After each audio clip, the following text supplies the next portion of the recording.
Men's Parliament to commemorate International Men's Day. The gathering is convened to shine the spotlight on men who are making a positive impact in their communities. This, of course, is a gathering of like-minded individuals aiming to draft a common agenda to fight women and child abuse. Delegates are also on a mission to educate fellow men on diseases affecting them like prostate cancer.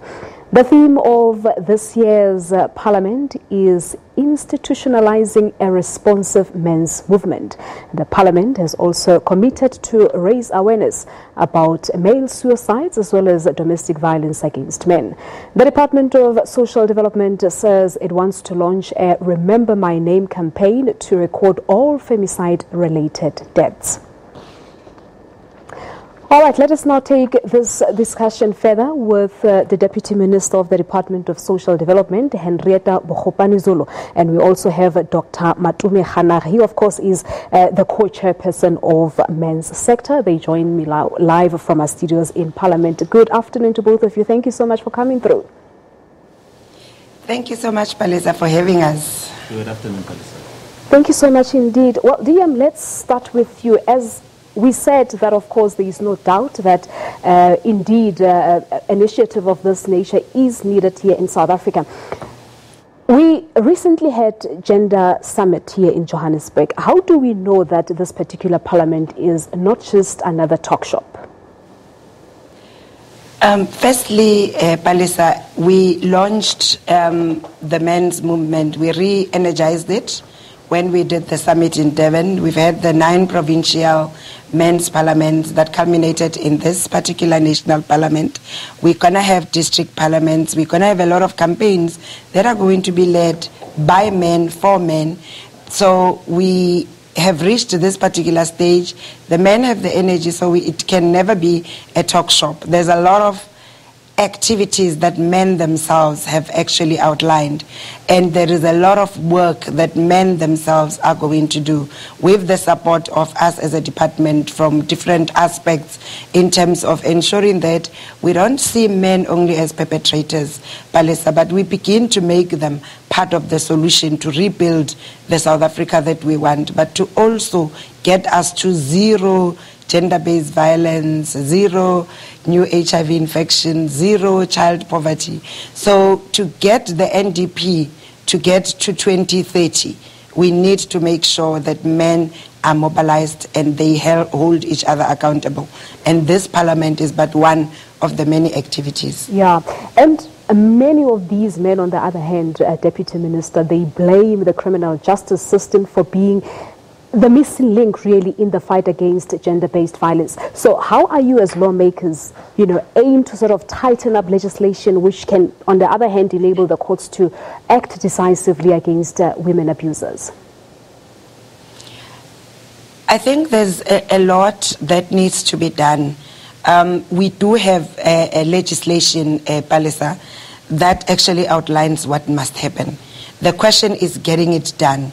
And we're calling on the other arm of the state, led by the Chief Justice Mogoeng, to actually set up special courts, to make sure that in the same way we had special courts set up for one thing or the other, the example is the 2010, let's set up special courts so that those that abuse women, but also those that commit crimes, or let's say social crimes in their totality, are actually dealt with swiftly. Because in cases like this, when you delay justice, it's the same as that the justice is denied.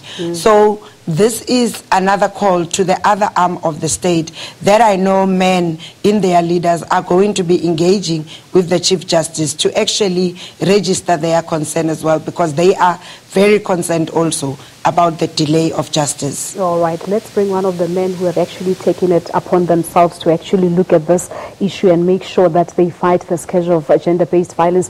Dr. Khanare, as the Deputy Minister has said, this particular parliament, of course, is a culmination of the 9 provincial dialogues under the same banner that we have seen. What are your colleagues in provinces saying regarding this issue?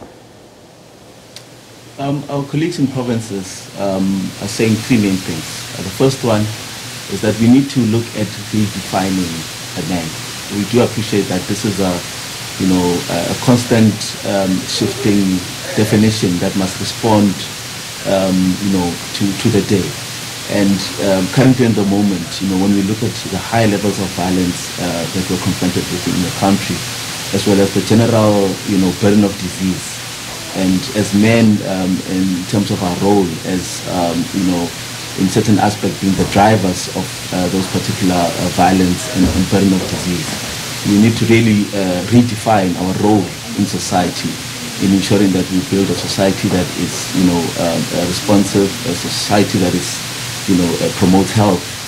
And, so the provinces have emphasized that let us redefine what is a man. And that definition goes beyond, just issues around, genetics. It's really about being responsive to society. And the second aspect is, Palisa, as you had alluded to the theme, is that gender-based violence is systematic.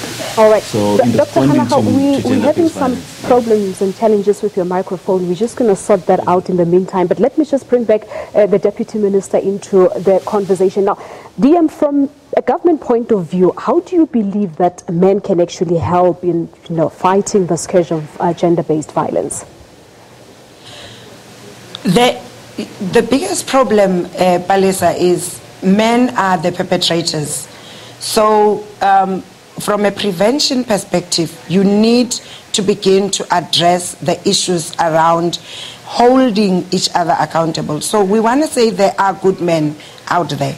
And we're starting from the premise that says if men can begin to change the conversations where they meet, if men can begin to call each other out, if men can become the light, so those good men can be multiplied in number, that will go a long way in ensuring that men are not seen as perpetrators, but also the notion that says when you are silent, you actually agree with what is happening. So it is important for men to actually talk. It is important for men to raise the flag and say no, so that it is not the obligation of women to start defending themselves. That men join in the story that says enough is enough. We are not going to be abandoning women. We are not going to hold women accountable for crimes that we perpetuate amongst them. And we believe that when you bring men closer, when you partner with men, when you make them part of the solution, they are going to be able to take us to a higher level because they will be able to call each other out. Yeah, true in that there are many good men out there, Deputy Minister, as you have said. But the conversations really in Parliament today, take us through that. You told me off air that Parliament was very lit today. Well, the discussions were very interesting, I must say, for a woman sitting there listening to men. Firstly, as Dr. Hanaka said, they sat there and tried to define what constitutes a man, and it was interesting that the manner in which they want to differentiate, it should not be based on your reproductive health system, but actually on your behavior. Secondly, the other aspect is men beginning to take responsibility for the issues around the family. Men being responsible to say that which we are has a direct impact on boys. And the boys saying to the men, you are bad role models. We need more of you because you tell us the one thing on the other side and you go out and do the complete opposite. Yeah. That was also, I need to say, boys were also there. But also listening to men putting in place actions that they must take to dismantle the institution of patriarchy.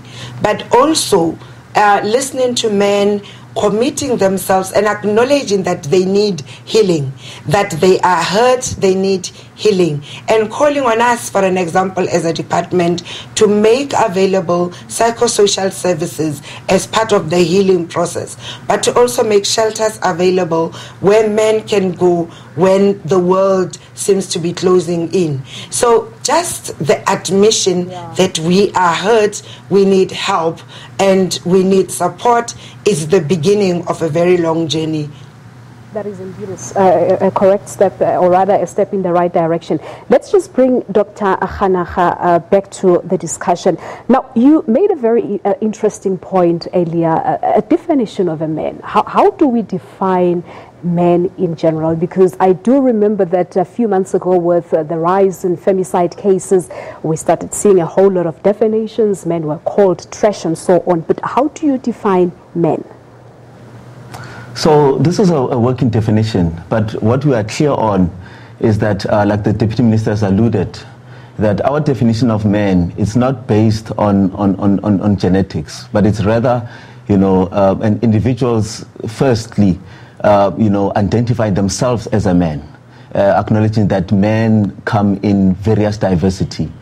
And secondly, it's really about the psychosocial response and how men really contributes to society positively. The responsibility that the man takes in ensuring that they care for society, that they are protective, that they're able to be productive in their society. So it's really looking at the behavior and the contribution to society, rather than just around age or just around issues of genetics. So now the discussions and the dialogues have taken place. What's next, Dr. Kganagha? What needs to happen to put whatever recommendations that were put forward into place?